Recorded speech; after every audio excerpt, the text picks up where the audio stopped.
As someone who watches a lot of YouTube and watches a lot of interviews, I stumbled across an interview between Ryan Pineda and Rod Khleif. Go ahead and go over to Ryan Pineda's podcast or YouTube channel to see that full interview. It was nicely done, gentlemen.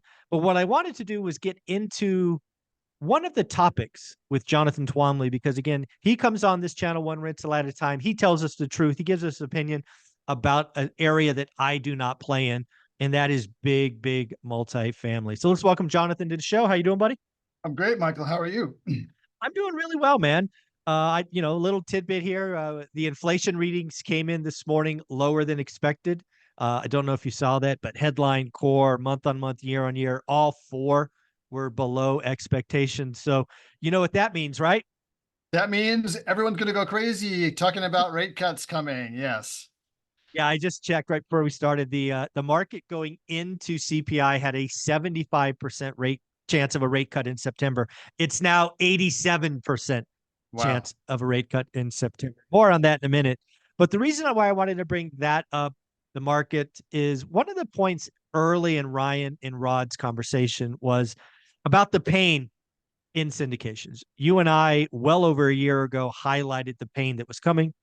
It is undoubtedly here. There's a lot of people in trouble. There's a lot of people trying to do loan workouts, extend and pretend, all of that. But where I wanted to go with this is Rod at least made me feel that he thought Fed rate cuts could save deals.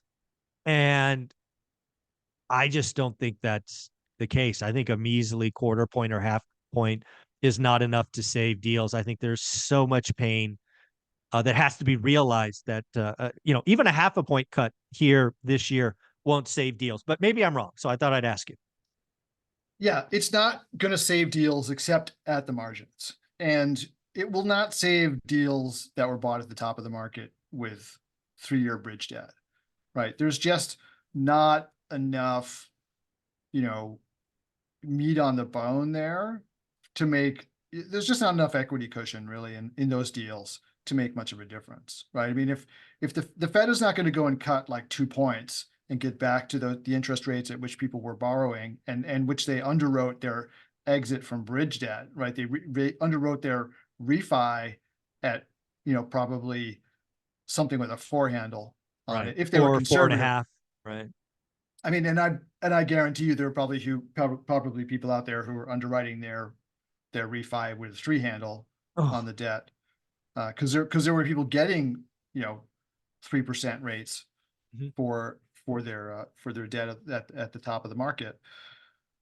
We're not there now. Like right now, rates on multifamily are in the sixes and sevens, Right. and a quarter point or a half point is not going to bring it down into a range that's going to save most deals. Now there may be deals that are uh, on 5-year debt right now where they've had enough time to grow their NOI a bit, and maybe if they do some amortization, and they might be the ones that kind of, Well, let's talk they're about that. Let's talk about that a little bit because I think you're right. Because if you think about 3-year bridge debt, you probably had something sub five, and now oh, you're right. way below 5. Yeah, Yeah, way below 5. but if you have 5-year debt, that means you're probably in 2019. I was doing, little onesie twosie stuff then. Weren't rates like 5% in 19? I think for commercial, so generally they're a little bit lower for commercial than for Okay. residential. So they were probably in the fours at that Okay. point, right? All right. And um, maybe even the low fours at that point. Okay. And um, so, but still, there's a big delta, right? Yeah, there is. Yeah, for sure. Between now what you hope for if you bought a deal in 2019 with 5-year debt is that you've had 5 years to grow your rents. You've also done some amortization. And if that's the case, You might then be okay. Yeah. you might be okay. And a rate cut will definitely help you, right? But um, you know, it's not going to save the industry. It's just going to save some deals. And I don't think anybody's out there projecting more than like a 25 basis point cut, right? I mean, I don't think anybody's out there saying there's going to be a 50 bip cut, right? Mm. So, 125 basis point cut in September it's really only the people on the bubble that you're talking about are really going to be helped by that. And most people Yeah. won't be. And it's not going to help the bridge debt guys. All the people with bridge debt, I mean, those people were getting SOFR plus, plus the spread. Right. And it was, those rates were like super, super low. And Right. their whole underwriting depended on that. And they're just not, it's just not going to help them with rates where Yeah. they are. Yeah. When I was hearing that conversation, and maybe it's just how I interpreted kind of reading between the lines, but yeah, I don't see a quarter, even a half a point saving the deals. I've gone back and looked at, there was record deals done in 2022 Yeah. on bridge debt. And Yeah. and it really was a game of musical chairs. And unfortunately, there isn't a chair for you. There's pain coming, and there's pain for everyone. I think the equity's gone. I think banks are taking haircuts. I still think in that space, we're seeing more and more Class A stuff trade, which makes me feel like, okay, we're starting to get into this. But I haven't seen a Class B, Class C really trade of substance other than a couple of foreclosures. We have a long time to go. It's not over yet. Yeah, I agree with that. I mean, and you know, the banks were basically out in 2022 because Yeah. they just couldn't square the circle with their DSCR tests. And with the debt that you saw being lent was bridged at sometimes a DSCR of like 1.05, right? Yeah. And Crazy. so these deals were super leveraged, and the whole assumption was that this low interest rate environment would continue, like the super low interest rate. I mean, if you think about it, it's so funny. Even I didn't really kind of fully think this out at the time, but the super low COVID era interest rates, like, did anybody expect the super low rates to continue indefinitely? I just didn't give it much Apparently thought at the some people time. did. But apparently, yeah. So I mean, even that was just a crazy assumption if you think about it. Like, because even just going back to pre-COVID rates, which were already Not super bad. low, Yeah, they weren't yeah, bad. they were, no, not bad. They were great. I mean, those were great rates. The thing is that even going back to those rates would cause a lot of pain. Like, you would have had to, Oh on a yeah. lot of these C-class deals, really execute your strategy, really get the rent bumps that you anticipated. And a lot of that is just out the window because with all of the supply that came on in the same markets, right? Yeah. This is the thing that people have to understand. It's like, I guess if you did a C deal in Milwaukee, right? Maybe you were going to be okay in this if the assumptions held true, because there wasn't a ton of supply coming on in a market like that. But so many of these deals were being done in precisely the markets where all the supply was also coming on. So Phoenix, Las Vegas, the big Texas metros where everybody was investing. Those places, like, you're just you're in your C deals now, you're competing with the B deals, which are competing with the A Yeah. deal, right? Exactly. And those rent assumptions just aren't coming true. So given that everything depended on those big rent bumps that people thought they were going to get from executing these plays, um, that was how they were going to exit and get the debt that was going to be, you know, more expensive, if not the same. And it's just not there. Like, those rent bumps are just not there. So I think, as we've talked about before on this channel, it's not, interest rates are not the only problem, right? Mhm. There are basically three different problems that all happened at the same time, which is increased supply. So rent growth was gone, and rent declines are actually happening in a lot of these markets. The second thing is the explosion of costs, because in these same markets you got, because of the way that property taxes are valued, huge increases in property tax, plus huge increases in insurance, plus a tight labor market, meaning that labor expenses were higher. So basically your NOI was getting whacked, right? So all three things at once, right? Lower rents, higher expenses, and higher interest rates. So basically, without solving all three of those things, Mm. a lot of these deals are in trouble. And so just getting a couple of bips of relief on interest rates is not going to help. If you have, Yeah. even if interest rates were your only problem, right? Yeah. Yeah. The other thing I want to give credit to Rod for really bringing up, and Rod and Ryan talking about, is um, basically lots of pain. Lots of pain equals lots of opportunity, Yeah. right? There is a general understanding that deals done in the last 3 years are in trouble. Lots of losses coming, but also the next 3 years, if you just kind of mirror the 3 year period, could be, life changing opportunities if you kind of zig when others are zagging. Do you feel the same way? Oh yeah, it's funny. I was actually thinking about this morning in the shower, and then saw someone post on LinkedIn about the same topic. So it's just clearly like what people are thinking about. But what I was thinking was, there's so many people right now who are saying, "Oh, it's not a good time to invest because it's a high interest rate environment and stuff like that."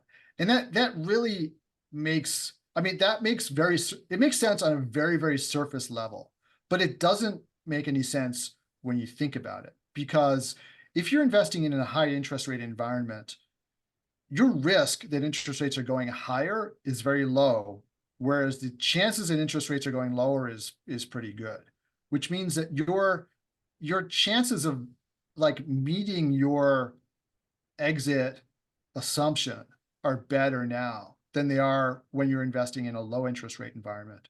It made me think back to when I first started out. I mean, interest rates were good. They were in the fours, right, for multifamily.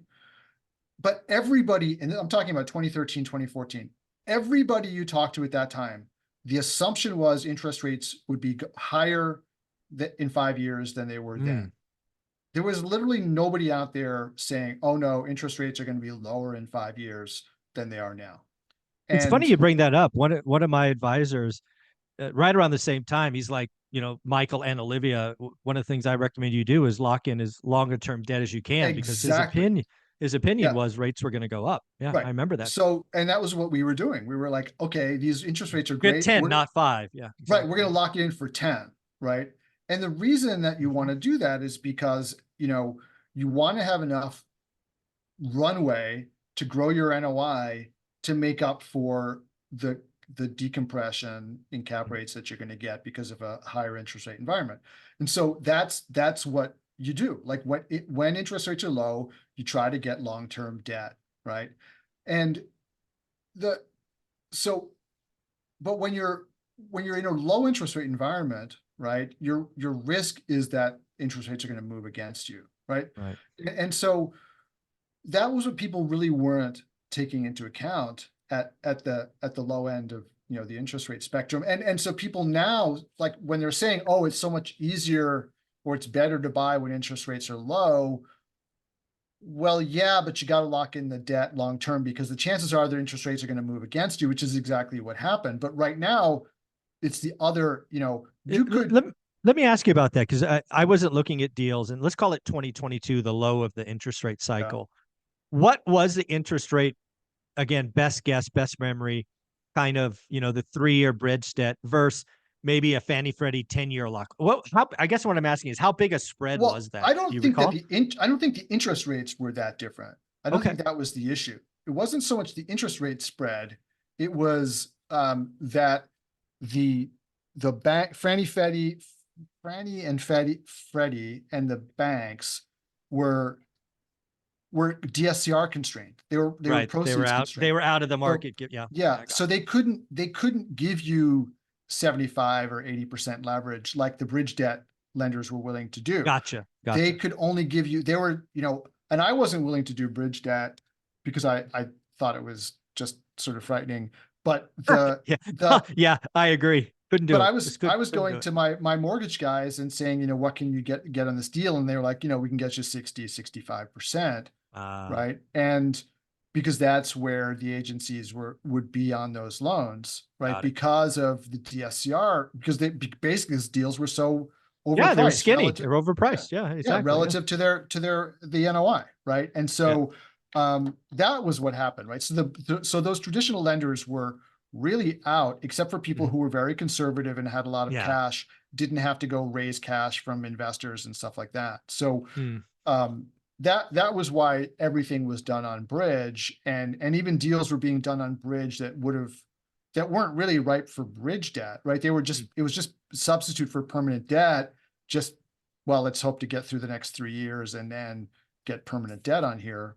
Right. But people were not, it was classic euphoria. They were not expecting there to be a downturn. They were not Mm. expecting to have to, you know, like guard against an interest rate rise. And if you talk to people, I mean, I talked to mortgage brokers who should have known better, who told me straight up, Mm. interest rates cannot go up because of, like, pick your reason, Yeah, right? XYZ. Yeah. I'm curious. I think this is true, but I'll ask it anyway. Is it fair to say that this bridge debt, this whole, I don't know, that whole function of those bridge debt providers would be kind of non-banks, right? That would Yeah. be this shadow banking, if you want to call it that. That's outside of bank regulation. Is that true? Yeah. Yeah. These are non-banks. They're um, hedge funds, PE funds, funds that are debt funds, they're just set up for the purpose of lending. Yep, And gotcha. that's all they do. Yeah. Yeah. So one of the things that I think is very interesting, because again, going back to the opening of this call, CPI came in light, the second month in a row. CPI headline now is 3.0, core is 3.2. People are upping the odds for rate cuts in September.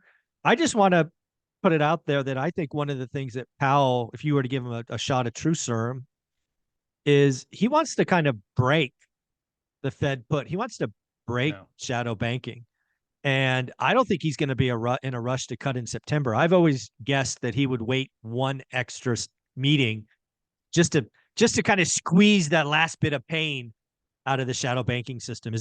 Am I off base, you think? Yeah, no, I actually agree with that. I was going to say that I would be part of that, like 15% or 13%, whatever, that says Yeah, no no rate September. cut in September. And and I think, everybody's talking about how his language has turned dovish, et cetera, but they're forgetting the fact that he said in, like, one of their previous calls, essentially, we're going to really make sure that Yeah, this we're isn't that. really, really Yeah, going to make yeah, sure. like Yeah. that this is not like a data head fake Yeah. before we start cutting. We're not going to go and reignite inflation, so Yeah. I think He's scared of the early 80s, right? yeah, I think the risk is to the Fed waiting too long rather than cutting Mm, too early, yeah. um and frankly, I don't think that, yeah, if unemployment goes to 5%, I think the Fed would view that as a good thing, not as a, Really? well, I Yeah. mean, you know what I mean? Yeah. Like, not Yeah. because they would say, look, If you zoom traditionally, out, right? You zoom out. Yeah. yeah, yeah, traditionally 5% was considered, Full full employment. Yeah. employment. And Certainly was. we've had sub full employment for a long time now. And, that's why we're kind of, we could afford, quote Yeah. unquote, afford higher employment as long as everything was getting made in China, and we were Hmm. basically like, they were, exporting our inflation to China or vice Right. versa, importing their deflation. Right. But now that, if that is not, if we're reshoring everything, then we're going to have more inflation, and we need to have a Yeah. higher unemployment rate.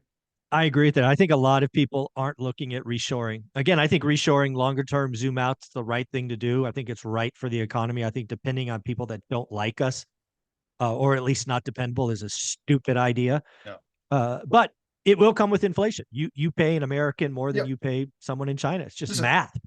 I wanted to actually, can we riff on this? I know you got to Go go ahead. soon, but I was Yeah. I was really thinking about this issue too, that, we so we sent all the good manufacturing jobs to Mexico and then to China, right? Okay. And Yep. and like, what happened as a result? We got the hollowing out of small towns and cities Yep. around the country, right? Yep. We got a lot of, like, really bad political dissension as a result of people, losing good manufacturing jobs and having to Yep. work service jobs, right? A lot of where we are right now politically is a direct result of 20 years of, like, sending the good jobs away somewhere else. And the trade-off was, well, you get to buy everything cheap, right? And who did it really benefit? Like, it benefited the 1% a lot, right? I mean, they were the ones who really if you can basically manufacture your stuff in China Yep. for a fraction of what it costs you to make it here, and charge the same amount, the delta all goes to you, right? Yeah. And it Yep. doesn't, and the workers are the ones who get screwed. And Correct. so we, like, as a society, we have a trade-off to make. Like, we're either going to have things cost more, but have like a healthier, that's the price of like a healthier society, or Mhm. things cost less and kind of deal with the stuff that we've been dealing with for the last 20 years. And Yeah. like, we can't have both. And No, you can't. you know, No. we were fooled into thinking that we could have both, but we really can't, because it was the Mhm. hollowing out of like the lower end of society that, you know, the upper 80% were just like ignoring. And, you know, it, now the chickens have come home to roost, essentially. So we're Yeah. going to have It's funny higher you inflation. it's funny you bring this up because I haven't given this much thought, but just riffing on this. If I zoom out like a decade, because that's how Yeah. long it's not going to be a quarter or a year, it'll be a decade. If I were to just use my magic wand, I think Powell and his 17 cronies or 18 cronies on the Fed board, they want to take this cycle down to 2% because it's kind of like for like, right? We're still in this environment. But over the next decade, I think they're going to start accepting higher inflation because a larger percentage of our economy will be manufacturing based if this goes the way I think. And, we've talked about, Fed's now not talking about 2% target. They're talking about 2% average. There's a lot of talk about, hey, should we take the floor from 2 to 3? I think all of those are on the table and probably should be on the table, right? Is 3% inflation good to build the middle class again? Yeah. I think I think that's a fair trade. And I think that's something that could be on the horizon, for the next decade. Yeah, and 3%, I mean, 3% was always just the assumption of what inflation was, right? Forever. I mean, you and I, when we went to college and studied economics, like, basically the long-term inflation was 3%, and that was seen to be like, okay, Yeah. that's It was acceptable okay. We could deal with inflation. it. Yeah. You need some inflation, right? You have to have some inflation in the economy, but you don't want to have too much. And then suddenly, you know, after Greenspan, it was kind of like, oh, 2%. I remember actually being surprised when the Fed's target became 2%. And I was like, why Where'd that come 2%? from? Yeah. Yeah, right. Yeah. Well, I And think because I studied this a lot in school, and I think 2%. And again, you can actually look this up. 2% yeah, actually was in a paper by some no-name economist, decades ago. I think out of Australia or New Zealand. Like, mm, why does a New Zealander? I have to go back and check that out to make sure. But anyways, 2% was just it was accepted because we had been below it for so long, right, right. right? It like we'd had a one handle on it for like 12 years or something. Or they're like, oh, we're never going to get to 3. Let's try 2. Yeah. It was kind of weird. But the last thing to kind of talk about here as we wrap up this episode is I'm starting to think Ken McElroy is even more right. I've been thinking he's doing the right things. He's talking about all this construction not happening. There's a channel called The Uneducated Economist who's a lumber guy. He's talking about lumber crashing, the cash price being below the spot price. And I think what's really going on, given this quote unquote high rate environment, is we're just not building. And yes, we have more supply, and yes, we're giving rent concessions and all of that, but there's nothing new coming. And given the length of time to build, we're going to have a huge gap of years before Well, anything net comes. What do you think? yeah, no, I mean, that's true. And this is essentially like the real estate cycle, right? This is just, if you go look at you know what Glenn Mueller unpacked a number of Mm-hmm. years ago, this is it. We're like living the cycle, and this is what happens every time. And but the problem is we just haven't seen this Yeah. for like 13 or 14 years, Right. right? But you had the same kind of like overbuilding. And it just happens every time. When credit Yep. is easy, it's easy to build, everybody builds, and then you hit that point where suddenly the vacancies shoot up because there's too much supply. And Yep. then banks Then you look at that stop and they're like, oh, building, and yeah, and then yeah. banks are like, oh, pull the plug, no more lending for you. And then it Yeah. just drops, like almost overnight, it stops. And Yep. then what you have Yeah, is I the, agree. the overhang that's already in progress gets built, right? And then when that finally gets leased up, it'll take a couple of years. Then the banks will look at the situation and be like, oh, look, vacancies are shrinking. We'll start lending again. And of course, it takes 2 years from the time they lend for that supply to hit the market. So rents will rise, and then it just fuels the whole cycle. Then everybody looks at that and they're like, let's jump in because look how good it is. it's the issue, the reason that we have the cycle is because of the 2 to 3 year lag time between a project, Love it. like getting permitted, like between the time that you get the money from the bank and the time that you get units that can be rented. That's why we have a cycle, because it's always behind. It's always Yeah. behind. Love it. Again, at the end of the day, folks, what I'm doing with all this information is I am starting to shop. I'm starting to network with bankers. I want to, add some 5 to 50 units in my portfolio. I will likely 1031 out of houses or duplexes into these. It's what I've been building the last couple of years. I've been sharing the plan with you on this channel. So I have receipts, a lot of fun. Jonathan, where can people find you? Yeah, come follow me on LinkedIn. That's where I'm most active these days, and you can, DM me right there. So if you want to chat, hit me up. Awesome. Thank you, buddy.